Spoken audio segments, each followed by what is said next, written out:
don't. Like, who's the former player that they can get on their team to go be a broadcaster? Like, they don't have that crap, so everybody's just basically they can get anybody at this point. But true, yeah, they just play wherever. Yeah. Vegas, very, very much. I mean, they're not completely eliminated, obviously. Dallas is a little bit. They've left the door open. We'll say they left the door open, so they have to. I know it's a tough task, but they have to go and beat the Arizona Coyotes. It doesn't have to be in regulation. Just need a point. Yeah, just got to get to overtime. And did you know that 57 times out of, well, actually it would be even more because I don't know what their overtime record is, but I mean, just for regulation, they've lost 50 times. So your chances are high. Your chances are very high that the Stars are going to clinch tonight. And if they don't, I mean, the other thing is, you go, okay, the Stars, all they need is a point. Okay, there's a scenario where the Stars could potentially lose the last two of the games of the season. I don't think that it's going to happen. And both at home, by the way. Yeah. Both at home, yeah. And that was the kind of one of the advantages coming in was we looked at their schedule and you go, okay, the Stars are going to, they've got a pretty light schedule other than Vegas in that previous game. And the Stars, man, they showed up. I loved it. Like Ottinger played fantastic, and Jason Robertson, he just looks like he's having the time of his freaking life. So that's a team that they're going to be sneaky. I mean, they're going to have to play either Calgary or Colorado. Probably Colorado, but I mean, still. I mean, well, it's a crapshoot at this point. I mean, 95 points for Nashville and Dallas with 2 games left. Well, part of me wants Nashville and I was watching Nashville and Calgary too last night, and I want them to play each other. Oh, yeah. It was great. I kind of want to see remember Nashville played Colorado in the playoffs. What was it, like 4 years ago, maybe? Uh-huh. And Colorado beat them, but Nashville kind of like held their own in there. I kind of want to see a rematch of that too. I don't know which one I want to see, but it doesn't matter. Either way, Dallas, Colorado, Dallas, Calgary. I think. Yeah, I feel like Dallas, Calgary would just run over them in a second, but I don't know.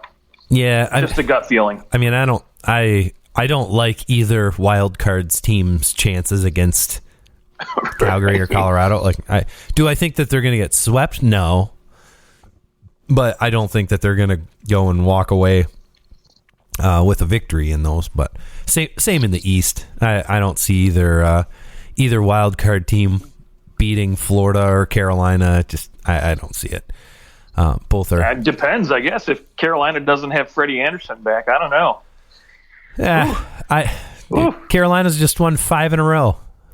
Yeah, I know, but still, and they had. I don't know. I mean, hey, the Rangers had every opportunity to go in and beat Carolina, and they couldn't do it. So you get that nice little 2-point swing, and if they had won that game, they had a shot at snagging first in the division still, but they couldn't do it. So yeah, it's. By the way, I started recording about 4 minutes ago. So, about 4 minutes ago. Yeah. We were talking. I was like, hey, by the way, welcome to the show, OT Hockey Talk. I'm Mark. It's Justin. You already know us. I mean, if you're listening, if you're randomly of the first time this is you listening, then you got a weird beginning to the show. Because we just got to talking, and I was like, I want to actually hear. I felt like people would want to hear what you were saying, so I just hit the record button. It was right when you were talking about the Vegas Golden Knights not having a broadcaster who used to play for them. That was when I hit the play record. That's great. Button, so yeah. Anyways, welcome to the show.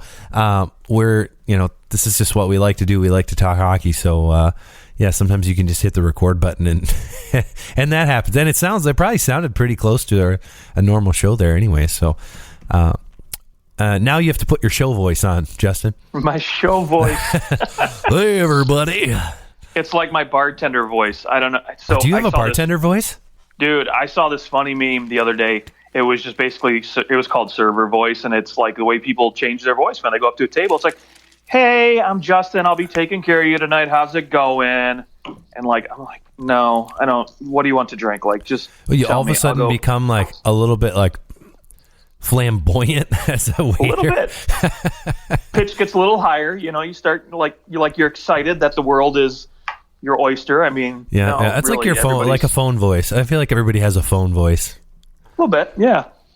Depending on the reason for calling, you might have a nice relax. Hey, how's it going? Oh yeah, and then you might have okay, I got this thing in the mail, and I need you to stop sending it to me. You might have a pissed off. I don't know. Well, funny phone voice though. My mother calls me at like always the worst possible times, like when I'm busy doing something, when I'm everyone listening right now that has a mother with a cell phone or had a mother with a cell phone knows what you're talking about, but we keep going. Dude, yeah. And no joke, whenever I answer the phone, my wife told me, she's just like, you sound like you're exhausted and you have no desire to talk to your mother anytime she calls. No desire. I'm like, well, I mean, she asks the same questions every time. You're like, well, she calls us after sex every time. I don't know. She's just like, hey, how's it going? I'm like, no, it's cool. What's new? Nothing since last week. Literally nothing has happened differently in my life than what was happening last week. And I don't know, maybe she's hoping one of these times she'll strike it rich and get something really interesting out of me, but really nothing fun happens in my life. So she's hoping you'll just be like, oh yeah, I mean, we're pregnant. She's hoping for one of those. Yeah, and my wife is just like, you are the worst. Justin Baker, terrible son, wonderful podcaster. There we go. So at least you have that going for you. At least. And solid home remodeler. Or is it cottage remodeler? I'll go adequate, but I'll take it. Yeah. Adequate. Okay. Adequate. Yeah. Solid, adequate. They're in the same family. House won't fall down.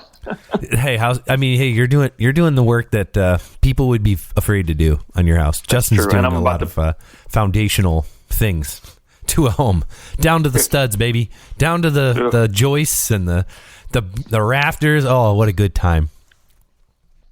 What a good time. Well, okay, so now we're only 8 minutes into the show, and we'll tell you what we're talking about now. If you're still here, thanks for hanging out for the last 8 minutes. We got to break down some playoff series because we are rapidly approaching the playoffs, and I mean this is not our full-time job, so we have to we gotta do things while we have the time. And since there's 2 playoff series that we know are coming, we are going to do a little deep dive into the 2 playoff matches that on Wednesday, the 27th of April, in the 2022nd year of our Lord, the Minnesota Wild and the St. Louis Blues and the Edmonton Oilers and LA Kings. Only thing we don't know is who between the Blues and the Wild have home ice advantage, but we can muddy through that. Both teams have like pretty similar home and away records, so whatever. We'll just pretend that that's not as big of a factor. I mean, I wonder, how much of a factor does that have now? Home ice advantage, or how much of a factor will it play? I mean, obviously teams are better at home. But is that because of COVID? Like, has that been because, like, over the whole span of this season, you had a lot of weird stuff happening when you went, like, if you're Colorado, who's only lost 8 games at home all year long, maybe it's, hey, home's nice, comfortable. We don't have any restrictions. And then you go away to California, New York, to Canada, and you have these restrictions, and it's just a little bit funkier and a little bit less comfortable to travel. That maybe that's why the away records are the way that they are. I don't know. What do you think, Justin? Yeah, I mean, I could see there's a difference, right? If you're a team like Calgary and you're playing, say for instance, you have to play Nashville, right? There's that whole time zone difference. So yeah, that might play a little bit of a factor, but for the most part, I think most teams don't really care anymore, and it really doesn't have too big an effect. I mean, you look at Edmonton, right? They're 26-12 at home, 21-15 away. It's not that big of a difference. And, again, you look at some of the teams at the bottom, Dallas and Nashville, for example, they Dallas does not have a winning record away from home, so they might. They might want to stay at home. But for the most part, I think most teams just really don't care. They go out and get business done. And but you know what, Justin? That also has a little bit to do with the fact that they played more away games when they were really struggling. And they've actually played more home games down the stretch where they've been pretty decent. So I wonder what that kind of has to do. I mean, Dallas is the only team in the playoffs with a minus goal differential as well. LA's pretty close. They're a +2, but Dallas with a minus goal differential. But this is the beauty. The NHL playoffs, you just got to get in. The regular season really does go away because, hey, yeah, you might have lost, at this point, Dallas has lost 35 total games this year. So, yeah, you lost 35 games, but their team was very different in November compared to now, right? Like, I mean, sure. the players that have come not out of nowhere, but who have taken huge leaps this year, and then Jake Ottinger, of course, really coming out of nowhere in some sense. I mean, we all thought that there'd be a few other goalies ahead of him, and here we are. He's the one stealing the show. I mean, he's probably going to be if Dallas stands any chance, he's going to be the reason why. But it's an opportunity for anyone who's had a bad regular season to hit that reset button. We see it time and time again where a bad regular season and all of a sudden you go, oh, he only had 3 goals all year and now he's got 4 in 7 playoff games. It happens all the time. So, Justin, what series do you want to start with? What, L.A. or Minnesota? Let's go L.A. Edmonton. Okay. I feel like that might be a little bit easier to talk about. Okay. All right. The Edmonton Oilers, Los Angeles Kings. I think the biggest question in this series is going to be Edmonton's goaltending, perhaps. Do we think that that's probably like, hey, can Edmonton's here we go. I mean, Edmonton should win this series. They need to win this series, but it's going to come down to goaltending, probably. Yeah, I think goaltending for both these teams is kind of a wash, and what I mean by that is, look, Mike Smith has been hot down the stretch here. He's been playing some really great hockey. I mean, look, they went in and they beat Colorado 6-3. Mike Smith looked good in that. He looked really great against Pittsburgh. Tried to score a couple empty netters, which was great last night. Edmonton, playing Columbus. That's a game they probably should have won. Didn't walk away with that. But Anaheim again 6-1. So really, I mean, and same goes with LA too. Jonathan Quick's been kind of turning it on lately, so he looks a little bit closer to the 2014 form that he once had, and so I think with both these goaltenders at their age and Mike Smith just being 40 years old, hopefully both guys are healthy, because to me this would be a wash if both these guys keep playing like they are. Yeah. Well. Let's just take a look here at the 4 games that these two teams have played against each other. Edmonton is 3-1 against the LA Kings. Goals for 13 for Edmonton and 12 for LA. So that's been pretty close in terms of adding those goals up. So if this was 1916 back when they used to play 3 games and whoever scored the most goals won the series. It would be tight. I mean, also this Oilers team is really a different team under Jay Woodcroft. Instead of Dave Tippett, right? Like, I mean, 24-9-3 compared to 23-18-3. So I think that this team really, how they've been playing the last 35 games compared to the first 43 games, is markedly different, and I think that is something that is going to maybe get overlooked. That Edmonton really is a lot better than where they're sitting right now, which is still good. Like, they had a good season. 100-point season is nothing to balk about, but I think they are better than their record, which is pretty terrifying, actually. Yeah. You can't discount that, right? They just look better. And what's funny is even Dave Tippett, known as more of a defensive coach's coach, really, I mean, under the new leadership and new coaching here, they played better defensively. So, with that in mind, you're going to go up against a team like LA that is, known for playing more of a well-rounded game too. So, between Anze Kopitar, who in my opinion is one of the better defensive forwards in the game, and again, Philip Denau in there as well. They got two really good defensive-minded centers down the middle to go up against this this scary Connor McDavid, Leon Draisaitl matchup. So, yeah, I guess you have to ask. I know Darnell Nurse was out. That would certainly be. I think that come playoff time, I think he's supposed to be ready to go. But that's definitely something to keep an eye on. Injuries are always something that will play a factor in the playoffs. But anytime you're talking about somebody's number one defenseman, it could be a little scary. Who do you think's going to get the nod for Edmonton in goal? Oh, I have no doubt it's Mike Smith. I mean, the way he's been playing down the stretch, he's going to be the go-to guy here, and it's going to be his net. But how short/long is the leash? Yeah, I mean, I would say honestly, it's going to be a situation. If he comes out and has a couple stinkers the first two games, and Edmonton goes down 0-2, they'll make a change at that point. Yeah, I mean, he's won his last 5, right? I think that's. Yeah. Now, if they're close games, if he's not stinking it up in net, if he's playing pretty good, and they still go down 0-2, I think they'll still continue to ride Mike Smith as long as he's playing well. There's really no reason, unless you're down 0-3, your backs are against the wall, or Mike Smith is just playing like absolute garbage to go to Koskinen at this point. Yeah. By the way, he has won. He's won almost all of his 11 out of 11 games. He has won, or out of the last 13 games, he's won 11 of them that he's played in. One of them he didn't start. Another one they lost in a shootout, I believe. So, he's been playing very well. He's won like 8 in a row. So, yeah, I'd say so. He's been rolling.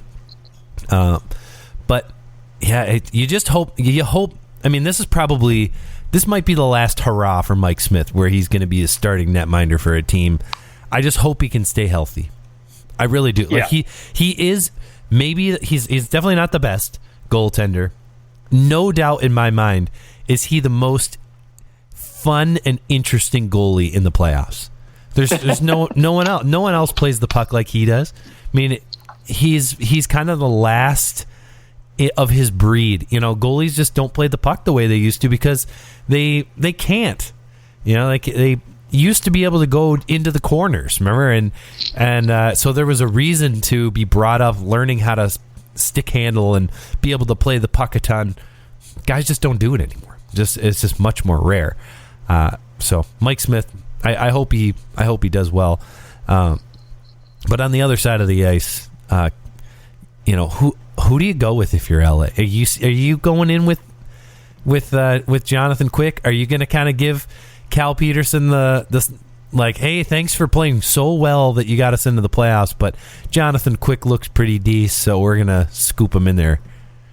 Yeah, I think you have to go Quickie. I mean, he's been playing, just as good as Mike Smith down the stretch. He's basically, there was a short moment there where literally it looked like LA might actually fall out of a playoff spot. Yeah. And then they got on a little bit of a heater. They've won 4 in a row now, and it's mostly because of Jonathan Quick, right?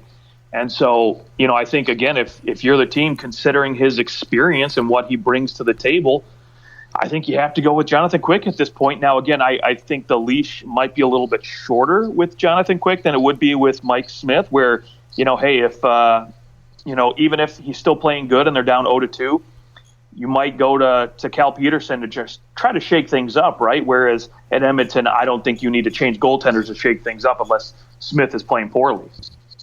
Right. Yeah. I guess something that's clicking for me here. The Kings and the Oilers actually did play each other not too long ago. So that or Jonathan Quick, what he played against the Oilers March 30th and April 7th, they played against each other, and Oilers won both those games. So that's it was a game that Jonathan Quick actually got the hook. So Looks like he got the hook. No, he didn't get the hook. 33 shots against, 3 goals against that. There you go. Yeah, but both 1-goal games. I mean, both 1-goal games. Yeah, an overtime game. Yeah. So they're tight games. They're, the competition's really tight. I mean, early on in the season, right? LA wins 5-1. Then in February, Edmonton wins 5-2. So again, close games, pretty even. It looks like just on paper when you look at this regular season series. But is it really that close? I mean, do you think that again, LA's forward group and defensive structure and on their back end without Drew Doughty, mind you. Yes, they are getting Mickey Anderson back on defense, who was their top defensive defenseman playing alongside Drew Doughty during most of the regular season. But, do you think LA's defense can contain this forward prowess that is Connor McDavid and Leon Draisaitl, I guess? Right, yeah. And as far as a team defense, because it's going to take more than just a defenseman, you're talking – here's the opportunity to shine. This is Winnipeg last year. They were able to contain Connor McDavid and Leon Draisaitl pretty well. Like, as much as you can hope to contain those guys. Remember, they had Connor McDavid going pointless for a couple games there too. Yeah. But who are you matching up against McDavid? Is it Philip Denau or is it Anze Kopitar? Because you've got.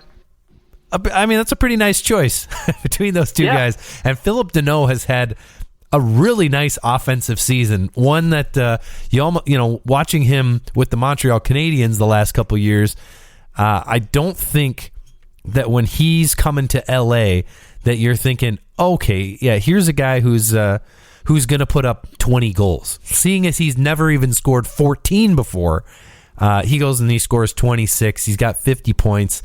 His second best regular season of his career. 53 was his career high, but more shots than he's ever taken in his career.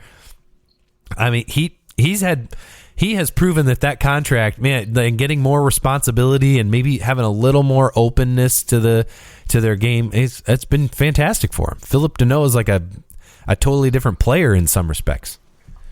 Yeah, and the great thing is right, when he was in Montreal, there was pressure on him to be that top defensive forward. He had to go and shut down every single team's top offensive lines, right? You had to match him up with, because you weren't trusting a guy like Suzuki against these players or anything like that, and you certainly weren't trying to throw out Cole Caulfield against these guys. So he and Josh Anderson last year were really the defensive guys for Montreal, and so. Yeah, in LA, right, he doesn't have that pressure. They've got Anze Kopitar, so they've got other guys who can do this. And I think if you're LA, you would probably prefer to, put Kopitar up against McDavid, just because I feel like Kopitar still got that better all-around game, and I think if you had to go point for point, it might be better. But again, if you the nice thing is you don't have to like away from home. You're going to have those two guys in and out, and if the Edmonton decides to split up Draisaitl and McDavid, which they do, you've got both of those players to come in, which very few teams. Now, it's not that, like, most good teams have two good centers. Very few teams have two Patrice Bergeron type of players, right? Like Boston has one Patrice Bergeron. LA might not have combined. They probably have maybe 1.7 Patrice Bergerons. Right, but it's the fact that they have their top two centers are really known for their defensive prowess, which is rare. Really kind of puts them in a unique boat. Maybe gives them a chance. I mean, you have to hold McDavid and Draisaitl to something within reason. You got to keep them to maybe a point per game at the most, right? I mean, that's really where you ideally would like to keep them. If you have to go 7 games, don't give Connor McDavid more than 6-7 points, and same with Draisaitl. So that's going to be the challenge for this forward group, and can they shut down these offensive juggernauts? Yeah, I mean, okay, this is what I want to ask you. I think there's going to be people out there that they pick the LA Kings just because they're trying to pick an upset kind of deal. But I think for the most part, people are going to pick the Edmonton Oilers to win this series. So with that said, what do the LA Kings need to do to win, aside from, of course, I mean, don't let them score, right? Don't let Connor McDavid score. But there is, Connor McDavid still is only playing about 20 minutes a game, maybe 23. There's still 30, 40, 37 minutes of the rest of the game where he's not on the ice. What do they need to do to win? And who do you see being the person who would be the guy who maybe surprises people? That X factor, huh? Okay. Yeah. Well, first off, if LA has a shot at shutting down Edmonton and really taking over the series or winning it at least, because I agree with you. I do think most people are picking Edmonton to come away from the series. But if LA wants a chance, they have to be disciplined and stay out of the box. Edmonton has such a dangerous power play. They're number 3 in the league right now at 26.1%, just behind St. Louis and Toronto. And if you look at LA's penalty kill, it's towards the bottom of the league, I believe, at 23rd in the league as far as penalty kill is concerned, below 80%. I think, what's the number? 76.4%. So those numbers are pretty terrible. Not only that, too, but you have to up your power play game because they're at 26th best in the league. So their special teams are not good at all at either side. So that's the difference to me, is because, your power play is going to miss Drew Doughty, so you're not going to have that quarterback for you back there. And so you have to stay out of the box as well, because Edmonton's going to beat you on the special teams. They're going to beat you on the power play. So if you can stay out of the box and limit those offensive chances for Draisaitl and McDavid and Evander Kane to be on the ice together, that could lead to some success for you if you just keep it to 5-on-5 as much as possible. Now, I guess if I had to pick an X factor for LA, I think honestly I might have to go Quinton Byfield. I think there's been, obviously he's still developing. He's still, putting his game together. He did have 2 helpers in the last game. That was his, I think, his first multi-point game. You could be right about that, yeah. And I mean, so there's not a lot of pressure on him playing 3rd and 4th line minutes right now. I mean, obviously they got Blake Lizotte, playing 3rd line center minutes right now. But, for a guy like, Quinton Byfield, who was such a high pick, he's, 38 games, 10 points. So, he still has some growing to do, but I think this is a good opportunity for him, and maybe he seizes that against a weaker bottom 6 in Edmonton when he has maybe a favorable matchup situation that he can kind of take advantage of. That's a great point. The LA does have a little bit more forward depth than the Edmonton Oilers, mostly because they're willing to play a guy like Trevor Moore up in their top 6. He's been playing with Philip Denau and Victor Arvidsson when now that he's healthy. Arvidsson only played in 65 games.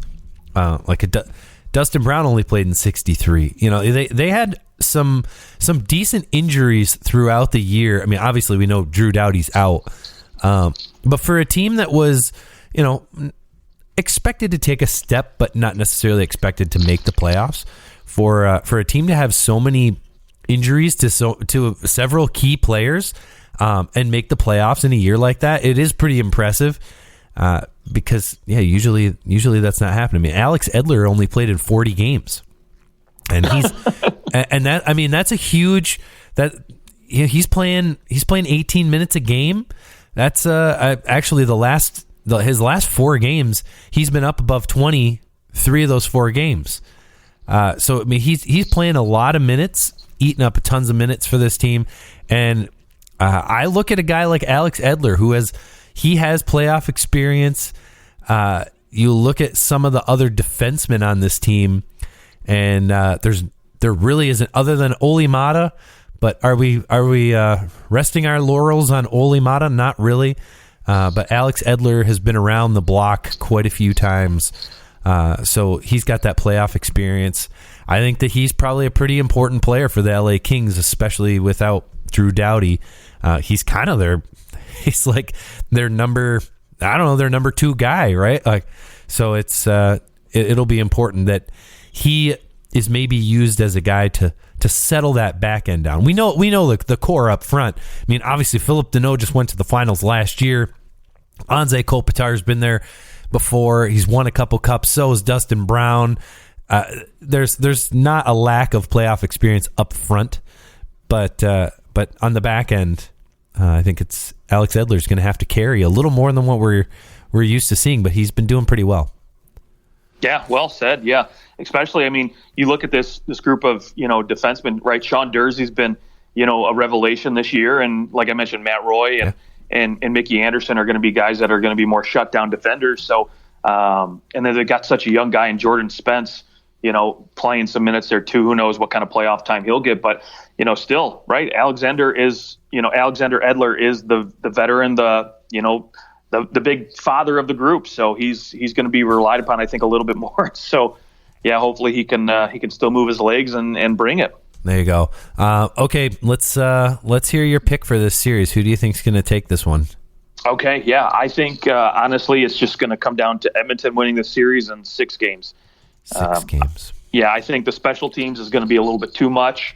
That back end is going to get a taste of what it's like to have to play Draisaitl and McDavid, and so yep. I think it'll be close, but ultimately I think Edmonton comes out on top. Boy, Edmonton's just been rolling. And LA's kind of had to. They played really well down the stretch when it looked like they might miss, and Vegas was coming real close to their heels. They pulled their bootstraps up, and they've been able to secure a playoff spot for themselves. I wonder if they've been going at playoff pace for too long. They'll make the playoffs. They might be able to even steal one in Edmonton just because of how well they've been playing down the stretch. But I think you're right. I think Edmonton takes this one. Things are so tight. It's so hard to call series in like 4 or 5 games because it's really hard to win 5 games or 4 games in a row, let alone 4 out of 5, especially since playoff teams this year more than ever. I mean, we've seen now it's we talked about it last show actually, like, dang, there's a lot of teams with a lot of points. We now have a record for the most teams with 100 points in the playoffs at 13. So that's the most. So much for Gary Batman's balance. Dude, Gary Batman. Dude, Joe Biden calling him Gary Batman killed me. And then who was it losing his mind right behind? Hedman, just dying. Yeah. Oh, so good. I loved it.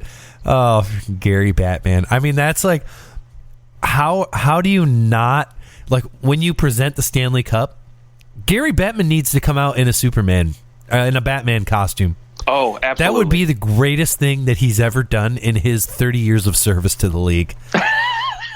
That would be spectacular. Or, I mean, shoot, just the little eye mask would be amazing.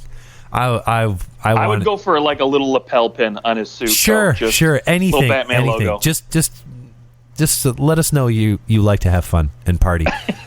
Gary likes to party. Okay, let's. Oh yeah, my pick. I can't. Oh, this series. We'll just say they're going to push it. I'll go 7 games. Okay. 7 games. The Kings push it. They maybe win a couple games early in this series. They might go up 2-1, and then the Oilers come steaming back. But I just think they're going to be too tired, and that their back end is just going to get run down by McDavid and Draisaitl over 7 games. Too much for them. There's some other teams in the West that can handle it, but not the Kings. Okay, let's go to our other decided series at this point. We don't know who has home ice advantage, but we do know that the Minnesota Wild will take on the St. Louis Blues in the first round. So with that said, Justin, what stands out to you right off the bat in this series? What stands out? Oh, the physicality we're going to get out of this series. I am excited for a physical series with these two teams. Man, I mean, yeah. I mean, outside of that, really, if I had to pick something else, right, that's just an obvious stat line, then you can just look at both these teams and say, oh, this is going to be exciting, is the amount of goal scorers that both teams have. I mean, frick. Yeah, 20 goal scorers. Yeah. Has got like 20 goal scorers. I mean, what, 1, 2, 3? They've got 8 20 goal scorers right now, and it looks like Ryan O'Reilly's probably. I mean, I hope he gets another one so they can have a total of 9, which would just be fantastic. And then, yeah, same with. I mean, Kirill the Thrill. I'm just excited to see him in there. Kevin Fiala, this will make for a very exciting playoff series, these guys. And honestly, Matt Boldy, coming out of nowhere, he's just taken that second line and just made it exciting and created a lot of depth for this Minnesota team that's just been just so fun to watch, right? I mean, Minnesota teams of past have been just dreadful defensive teams, kind of like, you know, you're going to go out there and win 2-1, 1-0 games. But now we look at this Minnesota team, and they are one of the top scoring teams in the league. So I look at it, okay, they are fifth in goals for per game, and St. Louis is fourth in goals for per game. So I expect a pretty dang good series out of both these teams, and hopefully, I don't want to say I want a high scoring series, but that would be give me a high scoring series. Yeah. Well, let's start on that back end. By the way, just to start it off proper, I feel like we can't have this discussion about this series until this has been said. That the St. Louis Blues over the past 3 seasons are 12-1 against the Minnesota Wild. This is, in terms of regular season matchups, this is the most lopsided records against each other. Yes, 12-1 in the last 3 seasons, and that includes 3-0 this year and 6-1 last year. So last year they beat them once out of 7. My. Now I know that there's, obviously some of these teams are a little bit different. Kevin Fiala didn't come to the Minnesota Wild until the trade deadline last year, right? Was that last year or was that the year before? It all runs together. Yeah, I guess that was the year before. Oh my gosh, that was 2 years before. Dude, Fiala's been. It's been a couple years. Yeah, it has. Okay, see ya. Bye. Yeah, I'm just going to stop talking about it. That's all I'm going to say this year. He's going to get paid. Yeah, he's going to get a lot of money. But anyways, so they're over the last 2 seasons. So I mean, the last 2 seasons we've got pretty much the same roster for the most part. Minus like Marc-Andre Fleury was not a Wild. Tarasenko though didn't really play last year at all. So there's also that the other way. So it's going to be. I think it's going to be tough to overlook that as you kind of go down the line, because obviously St. Louis has their number. I'm just saying that St. Louis has their number. Yeah, I mean, there's something to be said, right? I mean, for example, if you're Toronto and you have to go in and play Boston, right? There's that mental edge. You could look at Boston and say, well, they've always vanquished Toronto in the first round. So, is that mental part of that going to play a factor in the series, right? And if you're Minnesota, do you look at that and say, crap, St. Louis has beaten us. We haven't been able to win a single game, it seems like, in 10 years against them. So are we going to do it in the playoffs, right? I mean, granted, yes, this season, if you look at the games that they played, they've all been really, really close. I mean, the last 2 this month of April, Minnesota has lost in overtime to both, to St. Louis both games.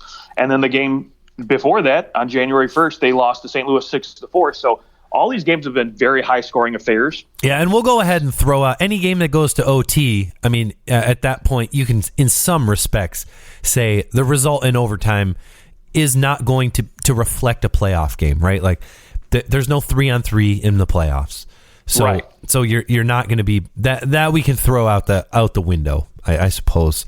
In some respects, that it doesn't matter. We're not playing 3-on-3, barring double penalties for both teams at the same time. We're not playing 3-on-3. I would love to see that, though. That would be phenomenal. Be fun. By the way, did you see that Marc-Andre Fleury said he's going to play one more season? Yes, I did, and I'm hoping that maybe somehow Minnesota can work out their issues financially to keep him and Kevin Fiala around. That would be great, but only if he's willing to sign like a 1x1 kind of deal. I don't know. I think he's going to Joe Thornton it and just sign 1-year deals until he just literally feels like quitting. Yeah. Well, no one will give him a great place. No one's given him more than a 1-year deal at this point, I don't think.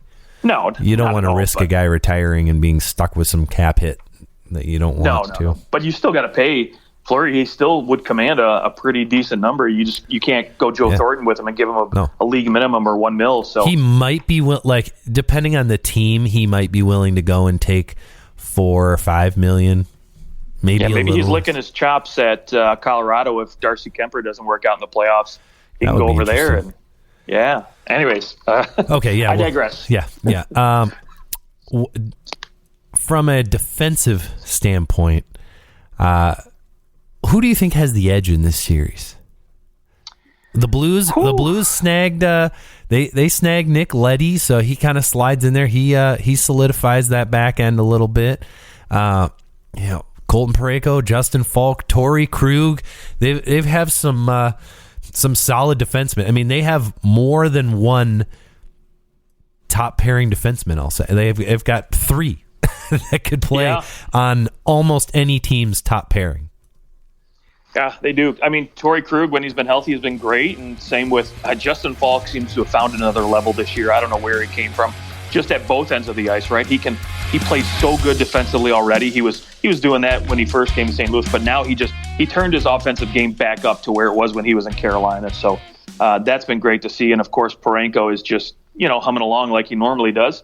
And I will admit, Nick Leddy, he's been playing much better coming here from Detroit. And I mean, granted, that does, happen when you play with much better offensive players. So you're going to have a little bit more success. But I mean, most people forget he was very good offensively in the Island when he was playing with, some decent offensive players. But now I think he's playing with an even better system, even better offensive forwards. So he actually has had 3 double-digit goal scoring seasons, albeit 5-6 years ago, but he was like a 30-40 point guy, and then he went to Detroit and he kind of became a 20 point guy. Yeah, I mean, outside of Larkin and Bertuzzi, right, there wasn't much the last couple of years for him, right. But I mean, I will say, he's 31 years old. He still has his legs. He can still move the puck out of the offensive zone very, very well. I mean, look, he's playing second pairing minutes where I think he is best suited for. So you pair him with a guy like Colton Parayko and looks pretty dang good to me. So give me more Leddy. And then they've got, this Callie Rosen guy coming up too. He's looked pretty good. Freaking from the Leafs, man. Yeah. So they've got a bevy of riches. And, even Marco Scandella, a guy who beginning of the season I thought was going to be a cap casualty of this team at some point this year, hasn't looked too bad in limited minutes, playing 18 minutes a night on average. So, if they need to call upon him, it's not the worst thing in the world. And then, I mean, look, I think if I had to pick one team between the two of these, I would probably take St. Louis at this point. Don't get me wrong. I like what Minnesota has on the back end. But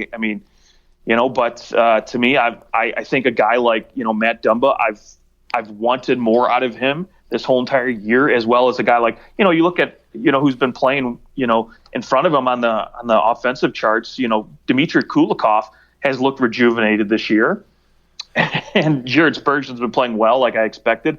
And Jonas Brodin is just, he's a defensive guy. So, you're going to get what you get. But Matt Dumba, I want a little bit more. I see Goligoski too, playing better. Everybody seems to be playing better offensively than Matt Dumba, in my opinion. Now, not to say he hasn't been playing bad by any means, but for the guy that is, second behind Jonas Brodin in ice time on this team, I expect a little bit more. Yeah, man, the Blues just have, I know we're talking Wild. I'm thinking, and what is the equivalent of Matt Dumba on the Blues? Matt Dumba, he's having that not the best season in comparison to many of his peers. Who's that guy on the Blues? Maybe you're looking at like Tyler Bozak, who I know he's 35 now, but he's only got 12 points this year. He does have 2 points in his last 4 games, so maybe playing a little bit better. But yeah, he's been he has lacked production, and this might be his last chance. Honestly, if he comes out and he can't do anything in the playoffs, I mean he's only got a $750,000 cap. I can't imagine anyone's going to sign him next year. A guy with 3 goals over 50 games, a 36-year-old. He's 36 actually now. Bozak, yep. So this might be his last chance. And, when your back's against the wall and you got to do something and you've got nothing to lose and you have the experience of being in the playoffs, although, maybe some would say that it's bad experience because he lost every time. Well, no, he won the cup with St. Louis. He's won a Stanley Cup. Yeah. But still, I get what you're saying.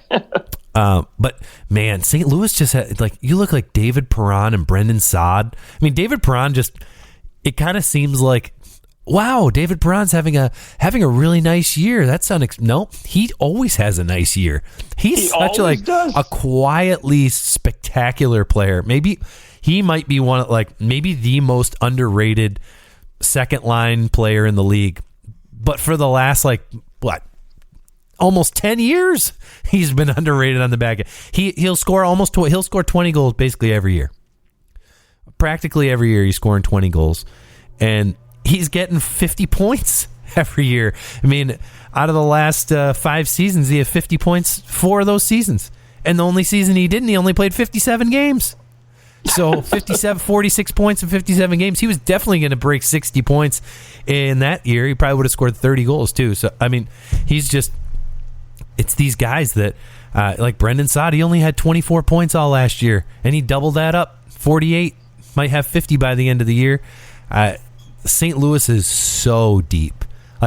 So are the Wild, and that's what makes this series really exciting, is that you're not going to have this huge drop-off of, here's the bottom 6 playing each other, and they're, let's watch them battle it out. No, I mean, the bottom 6 for both of these teams is pretty darn good.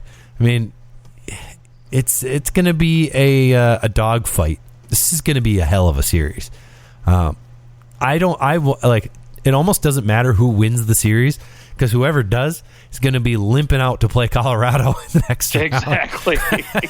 And that's got to be terrifying. So, I mean, Colorado's got to be looking at it. I mean, I know there's no guarantees. Colorado's not guaranteed to move on. But you'd have to look ahead and go, we are going to get a beat-up team in the second round. And it just goes to show how important winning that first seed is. You look all over the place. You've got Toronto, Tampa. They're locked in. It looks like they're going to play each other almost certainly. And then the Rangers, either Rangers, Pittsburgh, Rangers, Boston, Washington, one way or another. It's not going to be a fun first round for any of those teams. Really, Edmonton's the only team that you could make the argument that they have a decent first round pull for a second place team in the division to have to play the third place. I mean, which we knew coming into the year. We said, hey, this outside of, I mean, I know everybody was saying Vegas, but it was like Edmonton's going to be the second place team in this division probably, and whoever they pull in the first round is not going to be as powerhouse-ish of a team, which is true. LA is not a powerhouse yet. So, I mean, I just feel bad for all the 2-3s because whoever wins is going to get, it's going to be blasted. I mean, that does happen pretty frequently, but we haven't really talked about goaltending yet. What do you think about this match? I mean, first off, Ville Husso. Are we going Husso for the Blues? Boy, 25, 6-6. Yeah, Binghamton's been looking okay as of lately. So, he's kind of quietly making a case. I mean, he's won 4 out of his last 5 games, and he's looked pretty decent in almost all of them except for that game against Arizona. I will, kind of sweep that one aside. Yeah, right? Still won. Right. Yeah, still won. He hasn't been. I mean, yeah, he beat Nashville. But you're beating Buffalo, San Jose, beat Arizona. You lost to Colorado, though. Yeah, who doesn't? So, right. But, right. I mean, honestly, at the end of the day, right, I think just the way he's played, and you look at, too, the other thing is when you look at the games and the opponents they've been playing, right, you've had Ville Husso playing Boston twice, Minnesota twice, Anaheim. And so you look at his competition, and you know that Husso is playing the tougher opponent right now. And so that, to me, kind of signals that, well, the coach is really leaning towards Ville Husso at this point. He's going. He might not have – I think that he'll have a decent rope. But if something happened to Husso, you can live with it. You can live with Jordan Binnington. Jordan Binnington is definitely a competitor. I have no doubt if he gets the opportunity in the playoffs that he will give you everything he has. Yeah, without a doubt. And I do think, to me, I mean, this is Billy Husso's second season. He played 17 games last year, and this is the most he's ever played, not a single playoff game to his name in the NHL. And to me, I think the leash is extremely short. If he comes in there game one and puts up a stinker, I think they probably go to Binghamton in game two. Really, I mean, if Minnesota walks all over him, right? But here's the other thing. I mean, and we can go back to Minnesota too. Between Marc-Andre Fleury and Cam Talbot, both of whom have had really nice stretches. Man, I wonder if this series isn't like, hey, all right, we're going with the other guy tonight, just because they can keep him rested. I don't know. Especially if you see a game that goes into, I don't know. I could see it between these two teams. I could see a game going to double, triple overtime, maybe. If that happens, do you not go, and you've got a game in 2 days? Do you not go, actually we're going to go with our other guy. We don't have a backup goalie here. We have two starting goaltenders. Why wouldn't we use them both? We have 6 defensemen. We use all of them. So let's use all our goaltenders. I don't know. I don't know. It'll be hard to play a different goalie if you win. If you win the game, you're probably going with the same goalie. But I don't know. Maybe you just go, hey, we're going to roll the dice and we're going to play multiple goalies and see what happens. It could be very interesting down the stretch here, or in this series, because both these teams really do have the ability to play both goaltenders, not because a goalie's playing bad, but because they go, our goaltender can rest. It's fine. He doesn't have to play every game. Yeah, no, I absolutely agree. And I do think Minnesota is going to rotate goaltenders. Listen, I mean, Cam Talbot has played, he went through a little bit of a slump prior to the deadline. And the minute Marc-Andre Fleury came in, he just turned his game up to a whole nother level, like he looked at the beginning of the season, which has been great. Marc-Andre Fleury's been good in Minnesota as well. And I think, again, with his playoff experience, right, you don't want to discount that. And so I think, especially, look, I mean, typically when you look at the NHL playoffs, they've always started before the NBA playoffs. I don't know why that's always been the case. It's just the way the schedule works out. But yeah, because usually the NBA starts in November. Early November, and hockey starts early October. Yeah. And in this case, right, it's just the opposite. The NHL is, starting their playoffs a little bit later. And so I think there's going to be a push to, I don't want to say that they're going to have tighter schedules, but I don't think there's going to be larger gaps in between series. Maybe not that 2-day break between the home, like when they have to travel. Right. Yeah. Yep, absolutely. So I think there's going to be, there might even be a couple back-to-backs in here. And so, to me, I think Minnesota is a prime candidate to have these goaltenders rotate because, again, both of them are playing, good hockey. I think Marc-Andre Fleury's playoff experience is going to shine through, and he's going to definitely – I mean, both these guys are competitors, and, I think if any team's going to play both goaltenders, it would be Minnesota. I do remember there was a couple times where there was a series that went to Game 7 and they played a back-to-back. Maybe it happened once or twice because of the scheduling. It was weird, but sure. I know the league doesn't want to do that. I don't think there's going to be back-to-backs.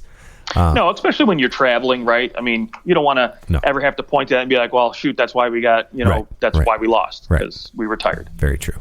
All right, Justin, let's hear your pick. Who do you think is going to take this series? This one is a little bit, a little closer to me than the previous one. Yeah, I will agree with you. And I think, I don't want to call it an upset because I think no matter who you pick, the other team's going to be upset, but I'm going to go out and say Minnesota wins this series in 7.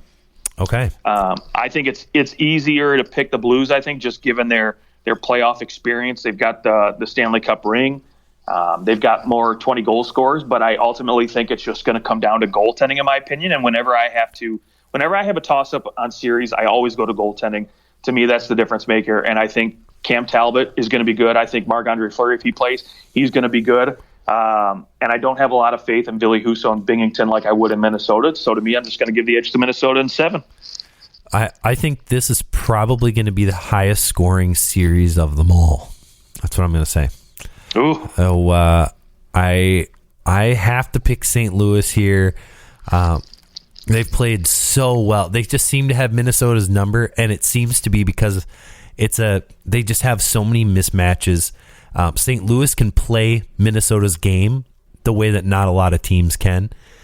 I got to go St. Louis. Now here's the funny thing. I think that Minnesota matches up better with Colorado than St. Louis, but I think St. Louis matches up against Minnesota better than St. Louis would against Colorado. So I think that Minnesota is going to lose this series. It's going to be tight. I think it'll be 6 games, though. 6 games, okay.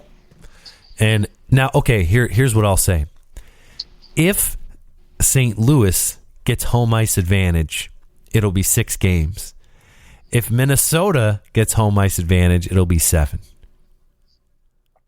Okay, I'm putting you down for 6. Okay. Yeah, there you go. Okay, 6. That's fine.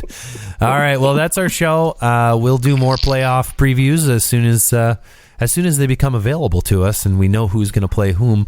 I guess we pretty much know that Tampa's going to play Toronto. It'll be a heck of a stretch if the Bruins can win the last 2 and Tampa doesn't get a point in the last 2. That would be.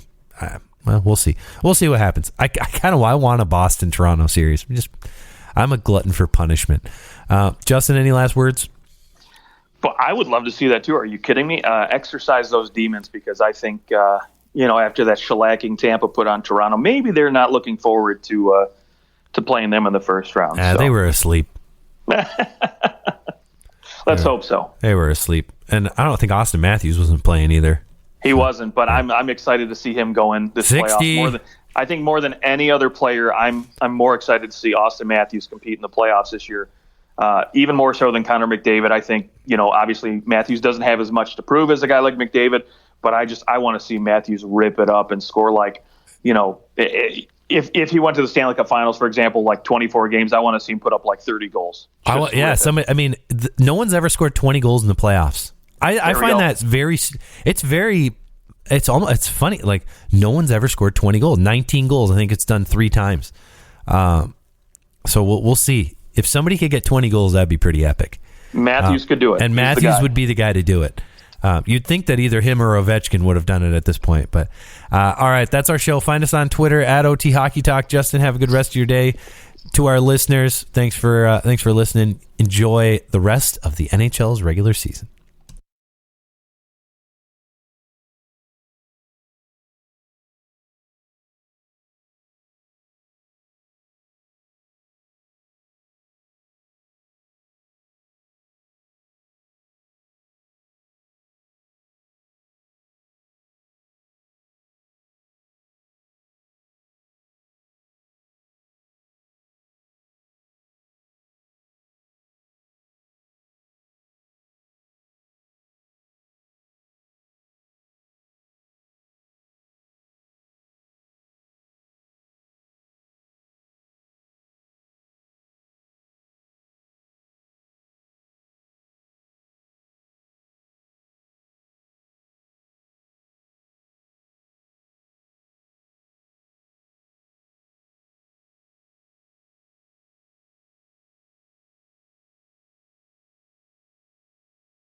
have his debut tonight against the Flyers, or if it'll be here in the near future. But I think that type of player is very important for the Leafs because they need to be able to give Simmons, give Spezza some time to just kind of gear up for the playoffs. I think you've seen it.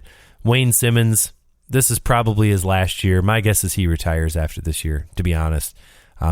He's played quite bad. He's getting healthy scratched all the time. He's just slow. He's slow. Yep. Yeah. And unless something really changes, unless he really goes to work, loses weight, and is able to get some of that speed back. Even his hands just don't look as good. Spezza's hands are still there. I think with Spezza, it's just a matter of just give him a little time off and have him, don't have him play every night. In my opinion, that's what I would do. But he might tell you he wants to play every night, and I say too bad.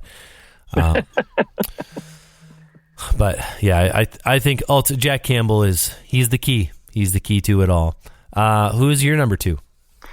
My number 2 is the guy you mentioned earlier, and I promised we would wait to talk about, and that is Alex Lafreniere. Oh, yeah. Oh, wow. Second most important player coming into the playoffs. I absolutely think so, because, again, we talked about it to start this list off, how important third lines are going to be to team successes. And listen, the Rangers got lucky, and I shouldn't say get lucky. I think they traded wisely because, to me, this was a guy who I thought was going to be an under-the-radar type of move, just like a Max Domi, but he seems to have paid off even better at this point when they acquired Andrew Kopp, right? Ryan Strom's gone down with injury for the last couple of games, and Kopp has stepped in just phenomenally, but it gives you flexibility, right? Frank Vetrano is another acquisition they made who has turned out extremely well, and now you're able to put him on the right wing where he actually is suited for to score some goals, and it gives you the opportunity to move Alexis down to your third line, right? You can put him on his left wing where he's most comfortable, where he's a natural player at, and you give him that opportunity to really go out there and score some goals. But the reason I put him a little bit higher on this list is just because, I look at his production that he's had through the course of the season. In, 67 games, he's played with phenomenal players, like you mentioned, Chris Kreider, only 25 points and 15 goals to go for it. I need more out of this guy. I think especially if this team's going to be, and granted, all 15 of those goals are even strength goals too, so he sees no power play time at all. I think if this team wants to have long-term success in the playoffs, they need a third line that can contribute, and that's one of the reasons they brought in Gaudreau, right? So he can be that third line guy he was in Tampa, and Philip Scheidel is going to be Philip Scheidel. He's going to bring you good third line production. And so Lafreniere's got to step it up and be that go-to guy on the third line. Yeah, I agree. Obviously I have him on my list. Part of me feels as though he's so overrated because of where he was taken in the draft and that really he's probably ends up being no more than a nice second line winger. We'll see how he actually pans out. But at the same time, the playoffs are that time where a young guy, it's a fresh season kind of deal, and some of these young players, they go, oh, I get it. And then they have the playoff of their life. And then the rest of their career kind of takes off from there. So I do, maybe that's Alex Lafreniere. I hope for his sake, I hope that it is. Unless he's playing the Leafs, then I hope that it doesn't happen. Right, and you look at, again, Capo Caco's been out with injury, and I know there's been talks, again, with one of these two guys possibly getting moved. It was at the deadline. They were thinking about moving one of those guys, and I think if you're going to seize an opportunity to say, hey, you know what, this is why you should keep me, and maybe, especially, again, this is a big what if management's thinking this. If Chris Drury's up there thinking, okay, I need to move one of these guys and bring in another piece, say we don't go far in the playoffs, this is your opportunity to give him a reason to keep you. Yep, 100%. Okay, on to the number 1. Who do you have? So I've got a tandem, and you've already talked about them, but for me, I don't think there's any other tandem that's going to equate. Yeah, the Edmonton Oilers goaltending is going to be so listen, they've just got to be better, right? If Edmonton wants to go deep, especially if you end up in a series where you face another Winnipeg that shuts down McDavid and Draisaitl, right? I mean, Evander Kane was brought in to help kind of alleviate that, so you don't have to pair those two superstars together, and you hope to spread out the offense. But if for some reason offensively they get stymied and they just can't produce, you've got to have good goaltending back there, right? The goaltending's got to bail you out. And right now, I would not look back at that goaltending and say, okay, they're capable of bailing them out. Right. And what I'll say is that while you're number one tandem, you're asking them kind of to do something that either they have never done or, in Mike Smith's case, has not really done in a long time. Right. So it's almost like it's like grasping at straws for the Oilers, right? Like, and I think a lot of people recognize that hey, you can tell these guys to step it up all you want, but they're incapable. It's just some people you can try as hard as you want, and Nick Foligno is not going to be Connor McDavid, just like the Oilers goaltending is not going to be good. Like, I'm sorry, that's just. I don't see it happen. Now, does it mean that they can't be good for a game? No. They'll have like nice little flashes in the pan, and maybe that's enough to get them through the first round. Beating an LA. Do I think they have what it takes to beat LA? Yeah, probably. Can they beat Calgary in their present situation? No. I mean, Calgary's goaltending, their defense, their depth far exceeds anything the Oilers have. The only thing the Oilers have is McDavid and Draisaitl. Let's face it, that's it. And Evander Kane helps, but everything else has just kind of been what it is. It isn't much different than what we've seen in the past. My number one is a little more like you've done it before, and we've seen it this season, but we need to see it from a huge, crazy extent. You need to go on your hottest run you've ever had, and that's Connor Hellebuyck.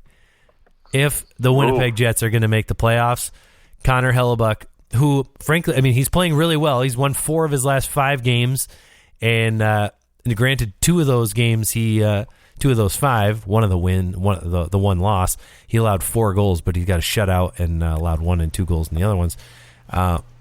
He's been playing well the last 5 games.